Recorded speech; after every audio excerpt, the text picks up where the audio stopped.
Very grateful to all of you who could join us. Today, I'm really honored to be joined by Munther Isaac, a pastor in Bethlehem who has gained tremendous amount of acclaim in recent months and years. His most recent book is called Christ in the Rubble: Faith, the Bible, and the Genocide in Gaza.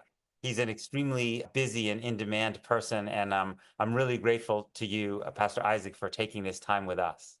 Of course, Peter. Thank you for having me, and I'm looking forward for a good conversation together.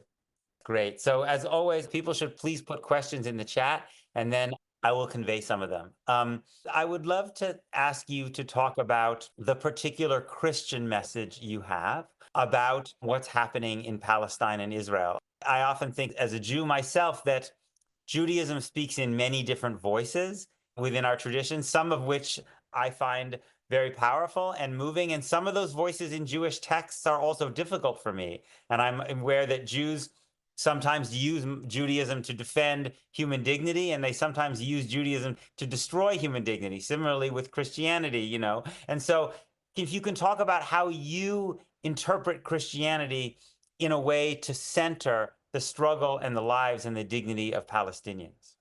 Yeah, absolutely. And as you said about Judaism, it's the same about Christianity. In fact, many times when we encounter what some Western Christians say about Palestine, the war, everything that's happening in Gaza, I question whether we read the same Jesus, because it's a completely different message altogether.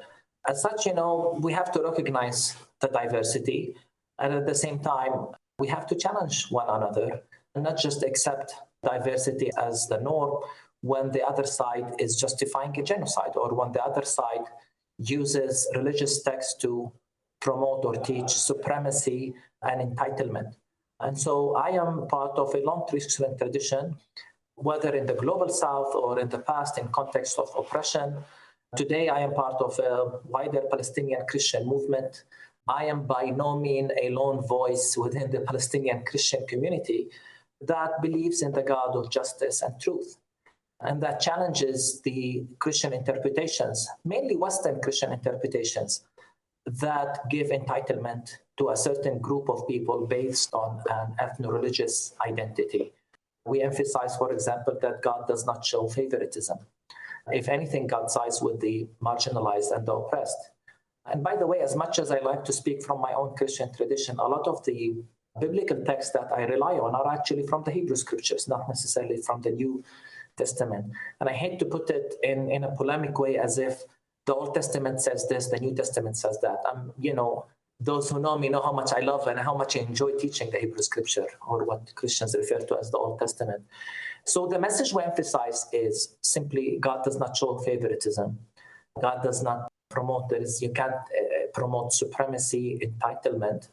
And as such, when we look at the teachings of what is known as Christian Zionism, they clearly promote the concept of a racist, tribal God who has a distinct plan for a certain people group and who supports them no matter what, and supports them even if they go and displace and replace other people, ethnically cleanse Palestinians to establish a homeland for themselves, and as God is okay with that.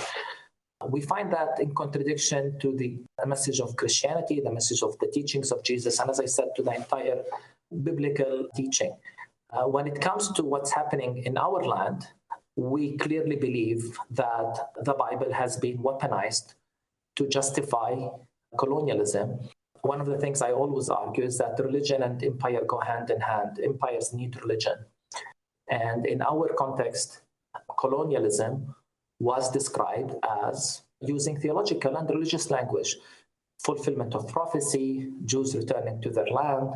And so by changing the discourse, by the simple word of Jews returning to their land, which has become a very common phrase in most Christian circles in the West, that phrase in itself, you don't have to be theologically complicated or study dispensationalism, whatever other, dual covenant, all of these. Just the simple phrase, Peter, Jews returning to their land, makes me the Palestinian as the stranger, the invader, the obstacle. It is their land, not my land. So I am occupying someone else's land. And so when they return, they are entitled completely to push me out because it is their land. They are returning, whereas I am occupying someone else's land. And then you see why they say, why don't you go and live in Jordan, Egypt, the Arab countries has too.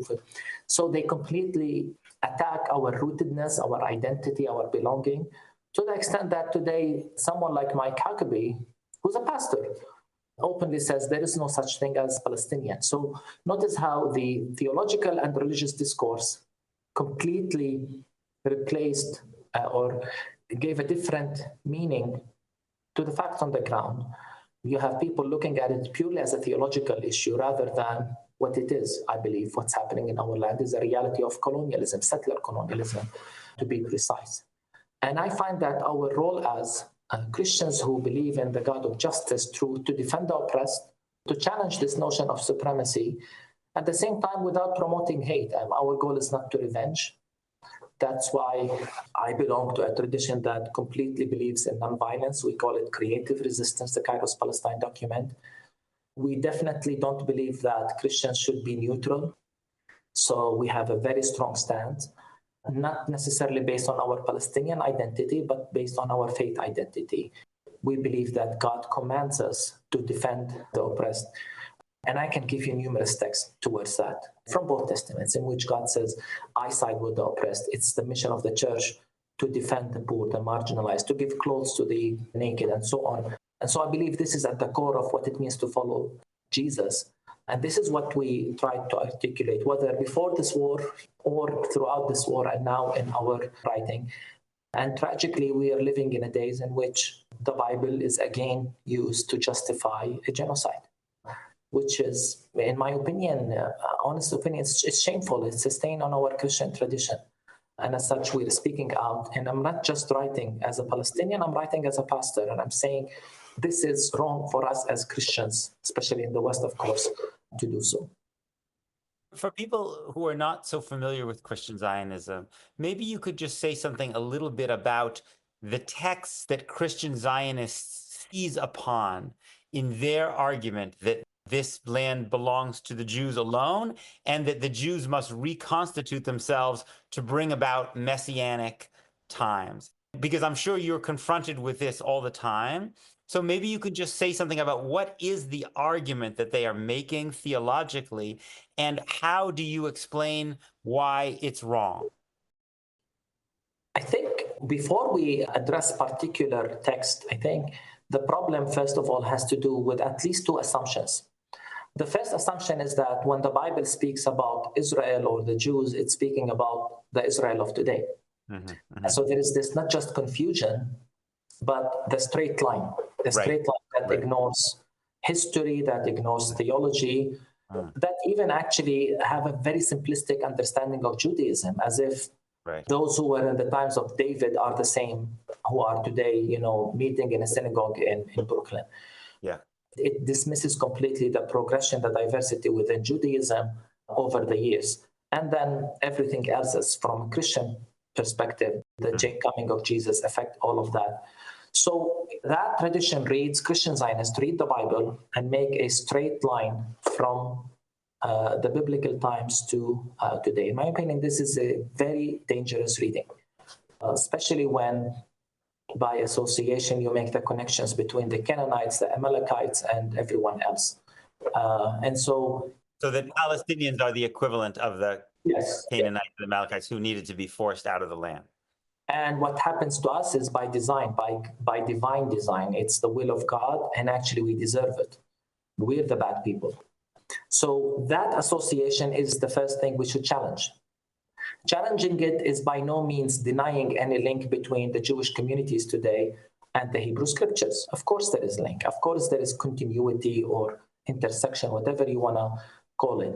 But to make an equivalent as if what God says to Abraham 4,000 years ago applies verbatim to all the Jews today is a problem. It's very problematic. It's a very naive and simplistic reading. And the second, I think, presupposition that we must challenge before we address the biblical text is that whatever is said in the Bible is actually relevant to solving the issues at hand today. It's as if we solve the issue in Palestine, what's happening today in the land, to whom does the land belong, who's entitled to the land, by referring to religious texts. We don't do this in any other context, Peter, right?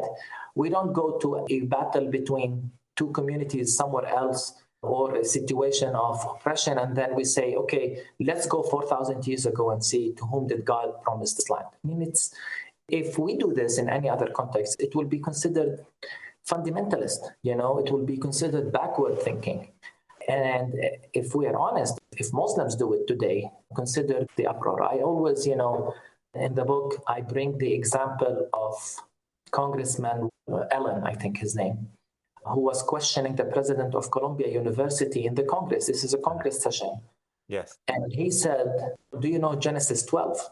Right. He asked her. And of course, she was, what the heck is he talking about? Genesis 12, I will bless those who bless you. He's talking to Abraham, by the way. Not the Jewish community, even to Abraham. Yes. I will bless those who bless you and curse those who curse you. And then he followed, do you want Columbia University to be cursed by the God of the Bible? Right. I mean, this is terrorism, honestly. But that's the thing, they read the Bible, a text about Abraham, they assume it applies on the Jewish people today, and then on the political context today. Right. And as I said in the book, and I say it now, imagine if Ilhan Omar did the same, quoting the Quran and saying, do you want to be cursed by the God of the Bible? Right. Imagine the coverage of Fox News that day. Right. So you see, we don't bring religious text in any other context to decide a dispute. In fact, it becomes impossible to have a conversation when your side of the argument is, well, my God says this, and then the Muslim bring, well, Allah says this, and then I say, well, Jesus says that, and well, let's make it a battle between the gods. And again, none of this is to deny the historical connection between the Jewish people and the land. But that historical connection does not justify or mean political entitlement or any entitlement to come and displace or replace others. This has been a free preview of my weekly conversation. If you'd like to hear the rest and support my work, please consider subscribing at peterbeinart.substack.com.